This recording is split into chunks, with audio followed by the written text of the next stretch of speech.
হাই everyone, আজি হ'ল শাওণ মাহৰ প্ৰথমটো সোমবাৰ।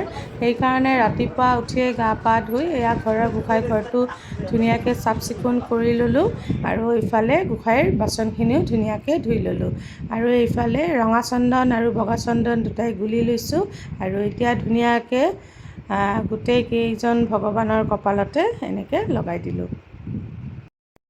এয়া মোৰ চন্দন লগোৱা হৈ গ'ল। তাৰপিছত গ'লোঁ ফুল ছিঙিবলৈ, কিন্তু গৈ দেখোঁ অপৰাজিতা গছডালত এটাও ফুল নাই। তাৰপিছত এটা ফুল মাত্ৰ ফুলি আছিল, তাকো ভালকৈ ফুলিবই পৰা নাই, এয়া জবা ফুলটো। তো তাকে এই জবা ফুলটো ছিঙি আনিলোঁ আৰু যিহেতু আজি সোমবাৰ সেইকাৰণে জবা ফুলটো এনেকৈ চন্দন লগাই শিৱৰ ভৰিতে অৰ্পণ কৰিলোঁ।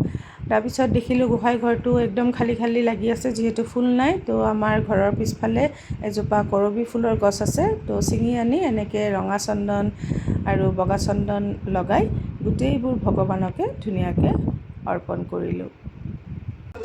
এয়া গোটেইখিনি ফুল মই ধুনীয়াকৈ দি দিলোঁ আৰু অকণমান প্ৰসাদ আগবঢ়াইছোঁ ভগৱানলৈ আৰু এতিয়া চাকি ধূপখিনি জ্বলাই লওঁ প্ৰথমতে।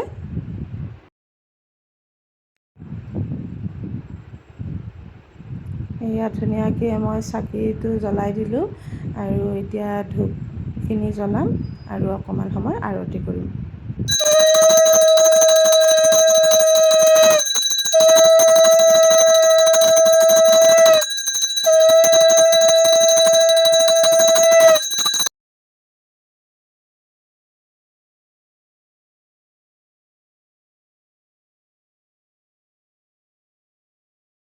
আৰতি কৰি উঠি এনেকৈ গোটেই ঘৰতে মই ধূপ অকণমান দেখুৱাই দিলোঁ আৰু এয়া মোৰ দেউতা হয়। তাৰপিছত চিঠি আৰু মই ধুনীয়াকৈ সেৱা কৰি আজিৰ পূজা ভাগ আগবঢ়ালোঁ। ভিডিঅ'টো চাই কেনেকুৱা পালে জনাব কমেণ্টত, লগতে জনাব মোৰ গোঁসাই ঘৰটো কেনেকুৱা লাগিছে। তেতিয়াহ'লে লগ পাম অন্য এটা নতুন ভিডিঅ'ৰ সৈতে। ধন্যবাদ।